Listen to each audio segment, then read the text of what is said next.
Hello बच्चों, आज की कक्षा में आप सभी का स्वागत है। आज हम लोग प्रतिदर्श प्रश्न पत्र के आगे का अंश करेंगे। हम लोग खंड ग कर रहे थे। खंड ग में पहला प्रश्न आपने किया जिसमें 2 गुणे 3 तीन प्रश्न हैं और उन प्रश्नों को हमने कर लिया था। अब अगला प्रश्न है, एवरेस्ट मेरी शिखर यात्रा कहानी के आधार पर लेखिका के तंबू पर बर्फ गिरने का वर्णन कीजिए। ये 5 अंक का है और इसमें अथवा दिया गया है कि तुम कब जाओगे अतिथि, पाठ का सारांश लिखिए। तो इसमें पहला प्रश्न जो एवरेस्ट वाला है, कहानी के आधार पर तंबू गिरने का वर्णन अपने शब्दों में कीजिए। लेखिका जो है वह जब सो रही थी कि रात में 12:30 बजे 12:30 पर एक भयानक आवाज़ हुई और एक बड़ा लगा कि जैसे कोई एक्सप्रेस ट्रेन जो है उनके तंबू के ऊपर से चलती चली जा रही है और ये लोग सब उसी में दबे हुए थे, परंतु संयोग अच्छा था कि कोई मरा नहीं था। फिर लोब्सांग आता है और अपनी सुई छुरी से बर्फ को काटता है और काट के लेखिका की जान बचाता है। यदि वह समय पर न आया तो लेखिका की मृत्यु हो चुकी होती। तो इस प्रश्न का उत्तर हम अब लिखेंगे कि प्रश्न 7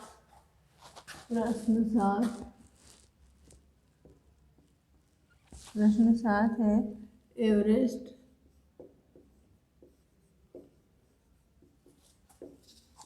एवरेस्ट मेरी शिखर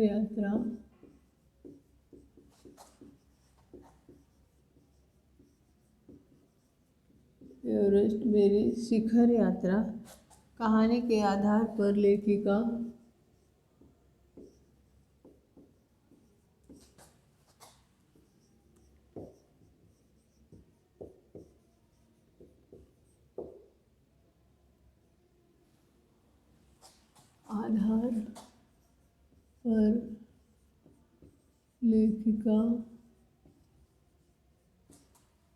आधार पर लेखिका के तंबू पर बर्फ गिरने का वर्णन, लेखिका के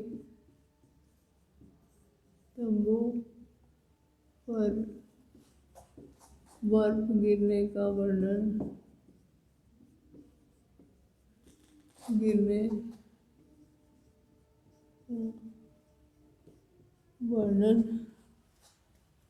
अपने शब्द वर्णन कीजिए।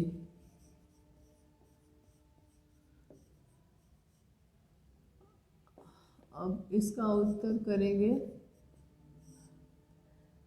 रात में लगभग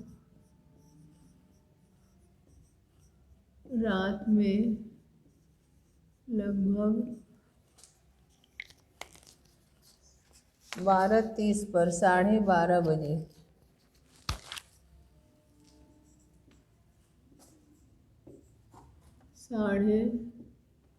12:30 बजे थे तथा लेखिका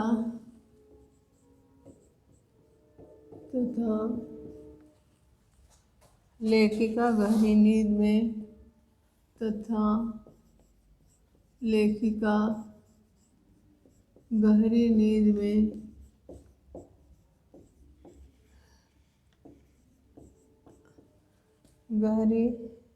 में थी। अचानक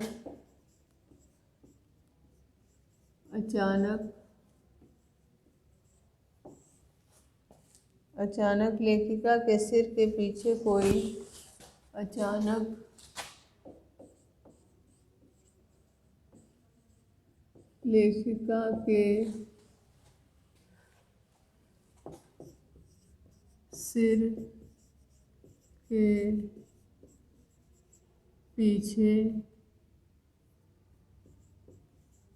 कोई लेखिका के सिर के पीछे कोई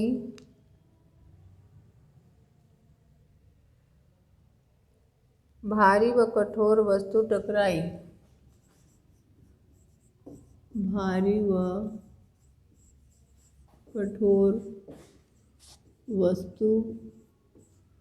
टकराई,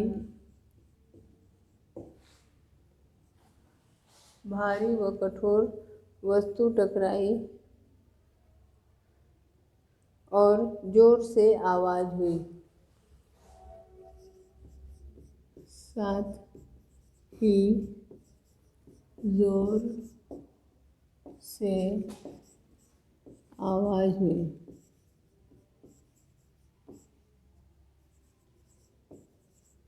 साथ ही जोर से आवाज हुई। लेखिका नींद से जाग गई। लेखिका नींद से जाग गई।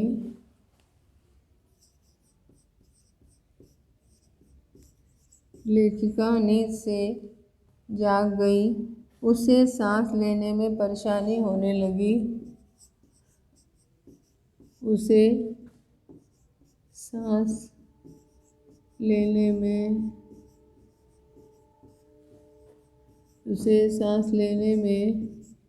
परेशानी होने लगी।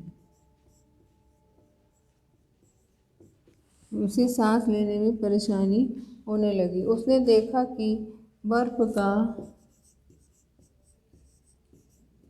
उसने देखा कि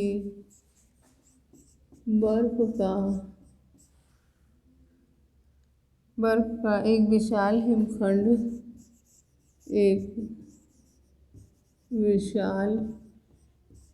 हिमखंड बर्फ का एक विशाल हिमखंड टूटकर उसके तंबू पर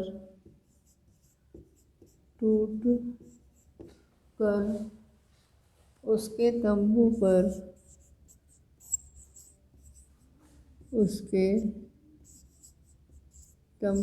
पर हिमखंड टूटकर उसके तंबू पर गिर गया है।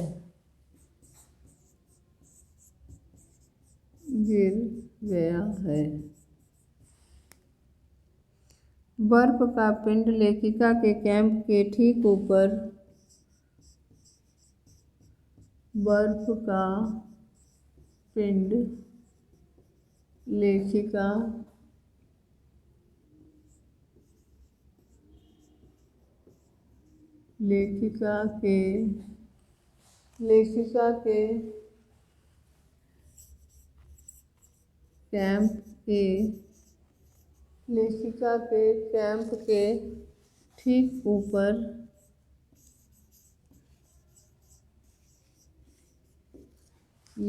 के कैंप के ठीक ऊपर लोत्से ग्लेशियर से टूटकर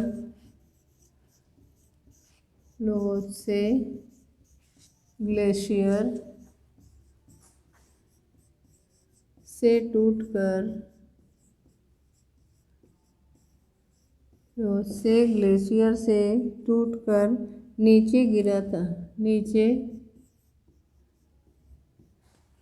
ग्लेशियर से टूटकर नीचे गिरा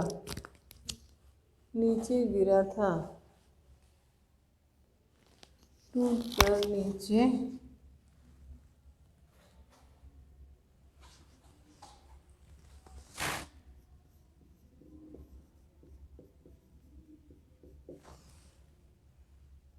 और एक विशाल हिमपुंज बन गया था।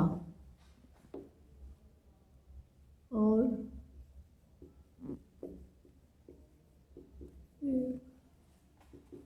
विशाल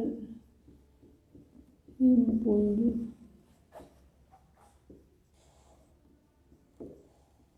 बन गया था।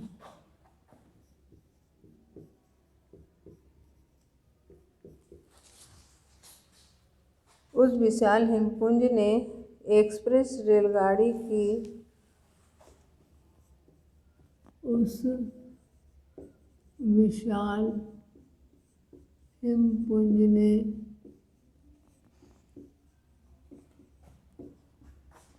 एक्सप्रेस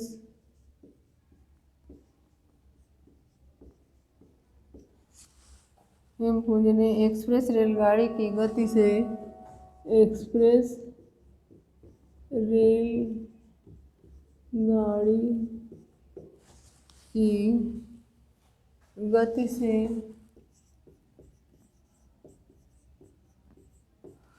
से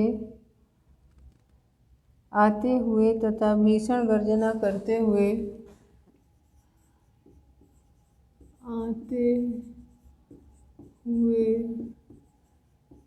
तथा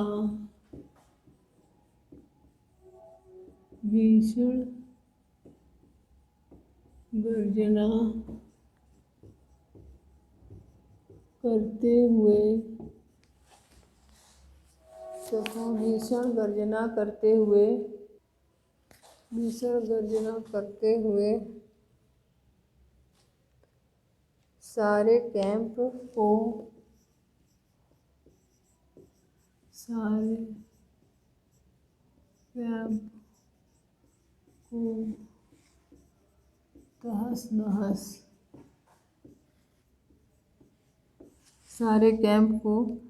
तहस नहस कर दिया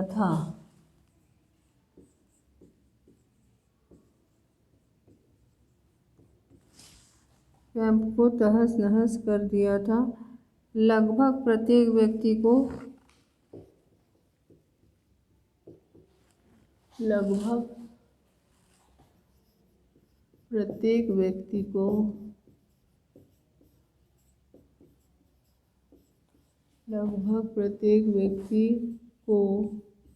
चोटें आई थी।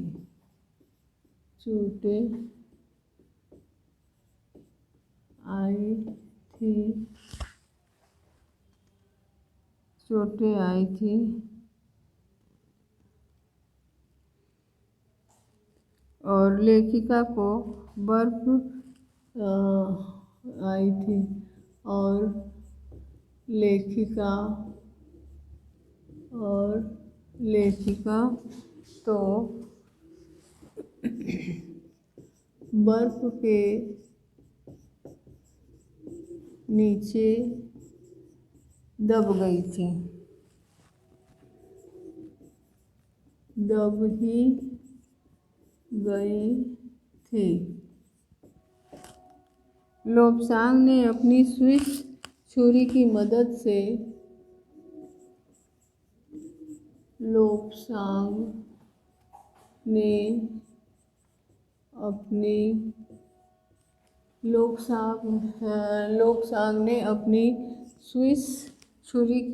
से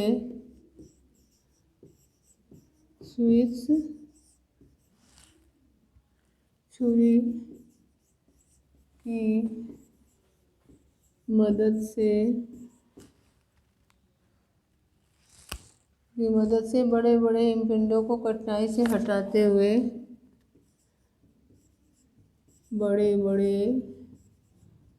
हिमपिंडों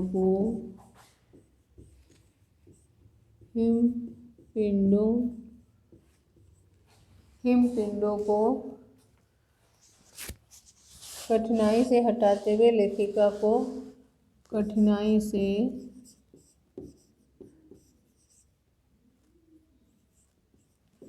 हटाते हुए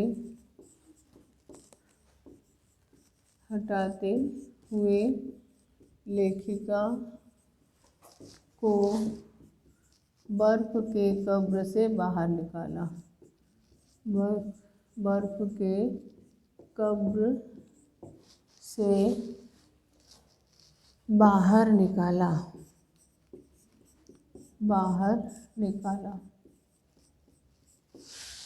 ठीक है। अब एक दूसरा प्रश्न इसमें दिया गया है अथवा करके, जो है तुम कब जाओगे अतिथि, पाठ का सारांश लिखिए। तो इस पाठ के सारांश को लिखने के लिए इसमें जो है ये बताना है कि वो जो लेखक का मित्र है, अतिथि लेखक के घर में आता है, अपनी पत्नी सहित वह जो है भारतीय परंपरा के अनुसार उनका बढ़ चढ़कर खातिरदारी करते हैं, स्वागत करते हैं और ऐसा लगता है कि वे आएंगे और दूसरे दिन चले जाएंगे, परंतु ऐसा हुआ नहीं। और वे 4 दिन रह जाते हैं। तब लेखक को बहुत ही बुरा लगता है और वे जो है अब खिचड़ी खाने का उनकी पत्नी खिचड़ी मतलब खाने का के लिए कहती हैं और उसके बाद बोलती हैं कि अगर इसके बाद भी वे न जाएं तो उपवास करना होगा। इस प्रकार जो प्रेम संबंध है वो मतभेद में बदल जाता है और अंततः केवल एक ही उपाय उनके सामने बचा रहता है कि लेखक सभ्यता का आवरण उतारकर अतिथि को सीधे जाने के लिए कह दे। ये है पाठ का सारांश। इस पाठ के सारांश को हमें मतलब प्रश्न के उत्तर के रूप में हमें लिखना है। ठीक है। इसके पश्चात 9वां प्रश्न है जो कि 2 नंबर का 3 प्रश्न है। प्रश्न 8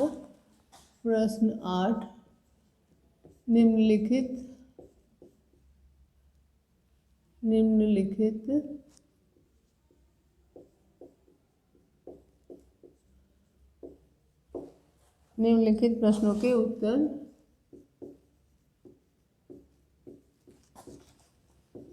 दीजिए।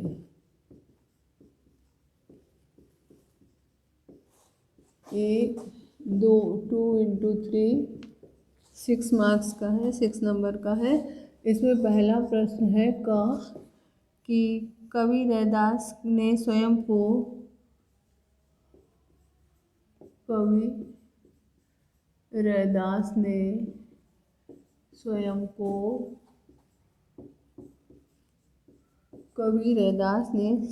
को किसका अंश माना है?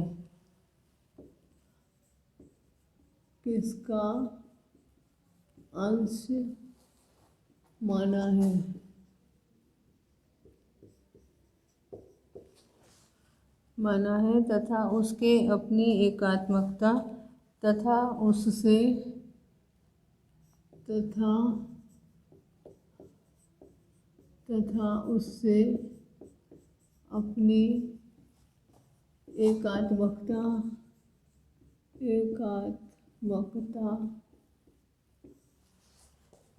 अपनी एकात्मकता किस रूप में व्यक्त की है?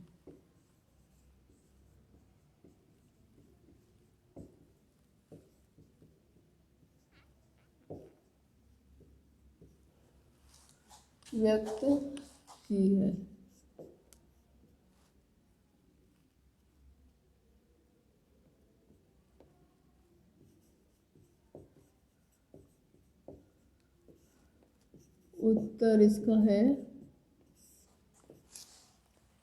इसका उत्तर है कि कवि रैदास ने स्वयं को ईश्वर का अंश माना है।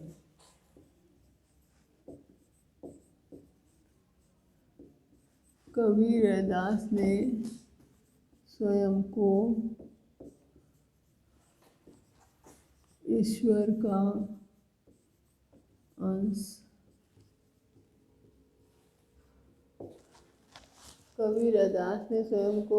का अंश माना है।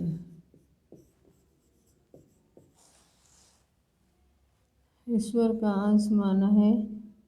के साथ अपनी एकात्मकता को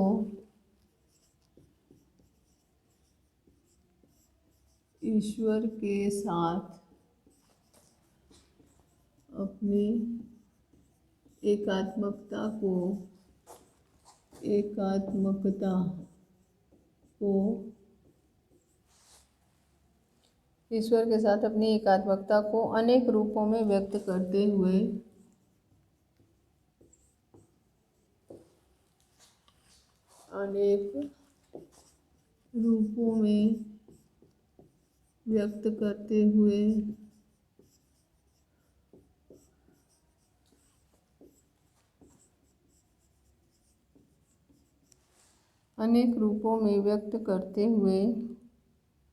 रैदास कहते हैं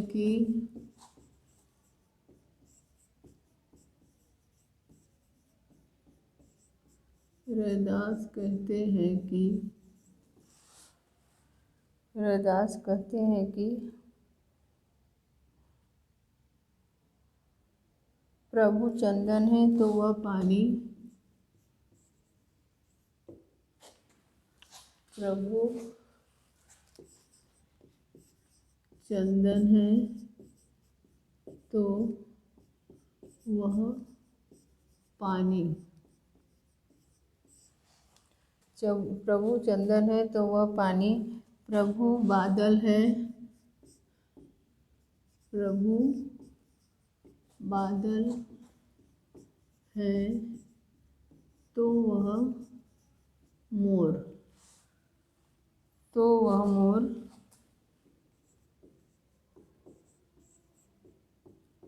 प्रभु दीपक है, प्रभु दीपक है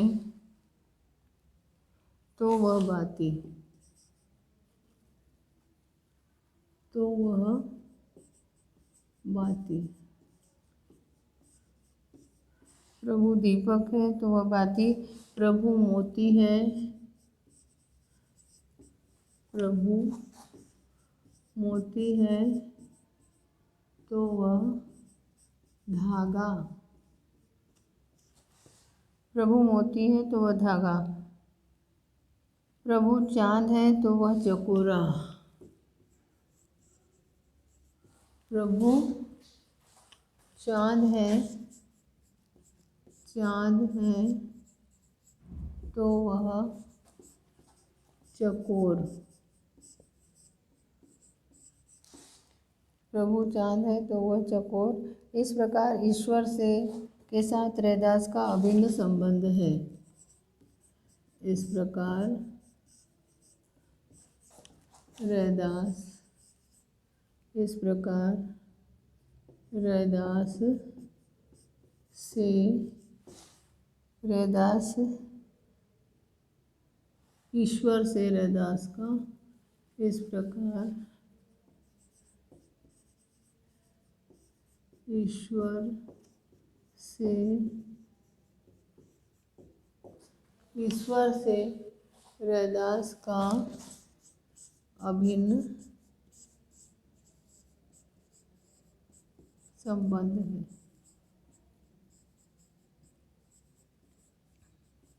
ये क का उत्तर है। अब इसके पश्चात है अगला प्रश्न। मोती मानस चूर्ण के संदर्भ में पानी के महत्व को रहीमदास जी ने के दोहे के आधार पर लिखे।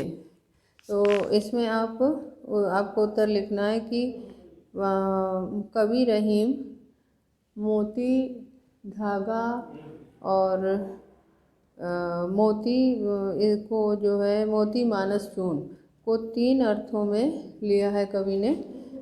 मतलब कि मोती पानी के अर्थ में लिया है मोती का चमक, और मानस के अर्थ में लिया है सम्मान, और चूर्ण के अर्थ में लिया है उसमें लगने वाला पानी। तो इस प्रकार इसके कवि रहीमदास के जी कहते हैं कि मोती मनुष्य और चूर्ण बिना पानी के अर्थहीन है, व्यर्थ है। स्वाति नक्षत्र में पानी की बूंद जब पड़ती है तो सीप में मोती का रूप, सीप से जो है में मोती का रूप ले लेती है, और यह पानी ही मोती को कांतिमय बनाता है। और मनुष्य बिना पानी अर्थात सम्मान के उसका जीवन बेकार है, वह जीवित नहीं रह सकता। उसी प्रकार चूर्ण यानी या आटा और वो चूना, दोनों ही अर्थ में हम ले सकते हैं कि अगर चूने में पानी न रहे तो वो मृत होता है, या आटे में अगर पानी न रहे तो वो उसे हम रोटी नहीं बना सकते हैं। तो ये प्रश्न का उत्तर है। और फिर तीसरा है, इसमें ग वाला प्रश्न दिया गया है। खुशबू रचते हैं हाथ कविता के माध्यम से कवि किस तथ्य को उजागर करना चाहता है। यहाँ पे प्रस्तुत कविता के माध्यम से कवि इस तथ्य को उजागर करना चाहते हैं कि जिस प्रकार अगरबत्तियों की खुशबू से हम अपने घर को महकाते हैं, और वस्तुतः ये बनते हैं अत्यंत बदबूदार स्थान में, और बदहाल ज़िंदगी जी रहे लोगों के द्वारा ये बनाए जाते हैं। अथाह मेहनत से ये बनते हैं और वास्तविक रूप से कवि उस माहौल को दिखाना चाहते हैं जहाँ पशु भी जीवित नहीं रह सकते। तो ये कह रहे हैं कि ऐसे मजदूर दिन रात लगातार प्रयास मेहनत करके दुनिया को सुगंध बांटते हैं और ये विश्व प्रसिद्ध खुशबूदार अगरबत्तियां बनाते हैं, परंतु इनका जीवन खुद गंदगी और बदबू से युक्त है। तो इस प्रश्न का उत्तर के इस प्रश्न के बाद पद्य से ही एक बड़े मतलब विस्तृत उत्तर वाला प्रश्न है। जैसे इसमें दिया गया है कि पूछा गया है कि ऐसी लाल तुझ बिन कौन करे। प्रस्तुत पद्य में कवि रैदास ने भक्ति कालीन युग के सामाजिक यथार्थ को किस प्रकार अभिव्यक्त किया है, ये प्रश्न है। और इसमें अथवा करके एक अन्य प्रश्न है कि भक्तों के व्यवहार से आहत होकर सुखिया के पिता ने क्या कहा। एक फूल की चाह कविता के आधार पर अपने विचार व्यक्त करिए। इसमें जो है पहला जो प्रश्न है ऐसी लाल तुझ बिन कौन करे, इसमें भक्तिकालीन सामाजिक यथार्थ को प्रस्तुत करने की बात कही गई है। तो इसमें उत्तर ये होगा कि कवि रैदास ने अपने पद में ऐसी लाल तुझ बिन कौन करे में सामाजिक जो बुराई थी, छुआछूत, भेदभाव, जाति भेद, ये जो उस समय समाज में स्थित थी, माने तत्कालीन जो स्थिति थी उसका बड़ा ही मार्मिक चित्रण किया है और यथार्थ चित्रण किया है। उन्होंने अपने पद में कहा है कि गरीब एवं दीन दुखियों पर कृपा बरसाने वाले एकमात्र प्रभु ही हैं, जो उनकी दीनता को दीनता नहीं मानते और अपनी दया दृष्टि से उनको उच्च पद उच्च स्थान दिलाते हैं। उन्होंने ही एक ऐसे व्यक्ति के माथे पर छत्र रखा है और राजा जैसा उसे सम्मान प्रदान किया है, जिसे जगत ने छूना भी पसंद नहीं किया है, जिसे लोग जो है छूना भी पसंद नहीं करते हैं। जिस समाज में निम्न जाति एवं वर्ग के लोगों को तिरस्कार दृष्टि से देखा, जिस समाज ने निम्न जाति के लोगों को तिरस्कार की दृष्टि से देखा, उस समाज में प्रभु ही उस व्यक्ति को पर द्रवित होते हैं और उसका उद्धार करते हैं। इसमें उन्होंने नामदेव, कबीर, त्रिलोचन, सघना, सैनु आदि संत कवियों का नाम भी लिया है उदाहरण के रूप में, और कहा है कि लोग निम्न जाति के लोगों को कर्म के आधार पर, माने निम्न जाति के आधार पर लोगों का तिरस्कार करते हैं, परंतु इंसान के का महत्व उसके कर्म के आधार पर होना चाहिए। वे कर्म पर विश्वास करते हैं, कर्म पर विश्वास करने की आवश्यकता है। इसलिए कवि को उदाहरण देने की कवि ने ये मतलब इन सारे कवियों का उन्होंने उदाहरण दिया कि समाज में ये निम्न जाति में पैदा हुए थे और प्रभु की कृपा से ही ये उच्च स्थान इन्होंने प्राप्त किया, समाज में इन्होंने प्रसिद्धि प्राप्त की और लोगों का सम्मान इन्होंने प्राप्त किया। ये सब प्रभु की ही कृपा का फल है।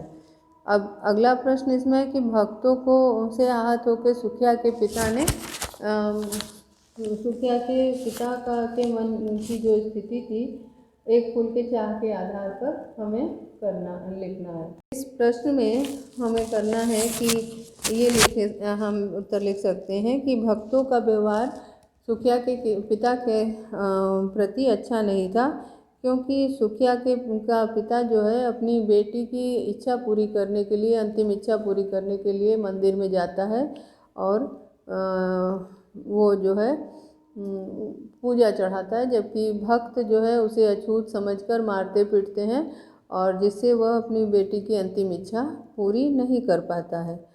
तो यहाँ पे भक्तों के व्यवहार से आहत होकर सुखिया का पिता उसे कहता है कि तुम अपने आप को भक्त मानते हो, तुम कैसे भक्त हो? माँ के सामने ही माँ का मुझे बड़ा बनाकर तुम माँ का अपमान करते हो।